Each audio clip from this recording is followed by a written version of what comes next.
చూస్తుండేనే మా కాలేజ్లో మా ఫస్ట్ ఇయర్ అయిపోయింది. మా లాస్ట్ క్లాసెస్ జరిగేది ఈరోజే. మా ఫస్ట్ ఇయర్ ఇంత తొందరగా గడిచిపోతుందని అస్సలు ఊహించలేదు. కాలేజ్ స్టార్టింగ్లో ఒకటే అనుకున్నాం, ఈ 4 ఇయర్స్ ఇలా గడిచిపోతుందని. ఈ 4 ఇయర్స్ సంగతి పక్కన పెడితే ఈ ఫస్ట్ ఇయర్ ఎలా అయిపోతుందని ఆలోచించినాం. ఎంతో ఫాస్ట్గా మా ఫస్ట్ ఇయర్ క్లాసెస్ కంప్లీట్ అయిపోయినాయి. కొత్త పరిచయాలు, మంచి అనుభూతులు, తీయనైన స్నేహాలు. కాలేజ్ స్టార్టింగ్లో ఎవరో తెలియదు నాకు, ఫస్ట్ ఇయర్ అయిపోయే వరకు అందరు మనోళ్ళే అని మంచి ఫ్రెండ్స్ అయిపోయారు. కాలేజ్లో మనకి మిత్రులే కాదు, అలానే శత్రువులు కూడా ఉంటారు. అది సహజమే. మనం చేసే చిన్న తప్పు వల్ల మన మిత్రుడికి మనం శత్రువు అయిపోతాం. బ్రో ఒకటి చెప్తాను, ఎంత తిట్టు కొట్లాడు అలుగు ఏమన్నా చెయ్యి, నువ్వేం చేసినా సరే ఈ 4 ఇయర్స్ మాత్రమే. ఈ 4 ఇయర్స్ తర్వాత వాళ్ళెవరో నువ్వెవరో, వాళ్ళు ఎంత శత్రువు అయినా సరే ఈ 4 ఇయర్స్ మాత్రమే.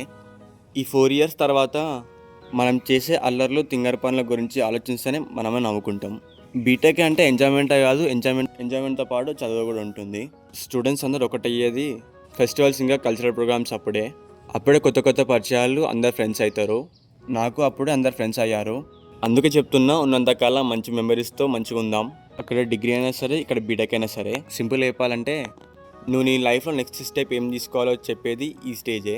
మా తర్వాత వచ్చి ఫస్ట్ ఇయర్ బ్యాచ్కి ఒకటి చెప్పాలనుకుంటున్నా, ఉన్నంతకాలం మంచి మెమరీస్ ఇంకా కెరియర్ బిల్డ్ చేసుకోండి. కానీ లాస్ట్కి ఒక మాట, కానీ 4 ఇయర్స్ మాత్రం అందరం ఒక ఫ్యామిలీలా కలిసిపోతాం. So that's all for today. For more videos, subscribe to our channel.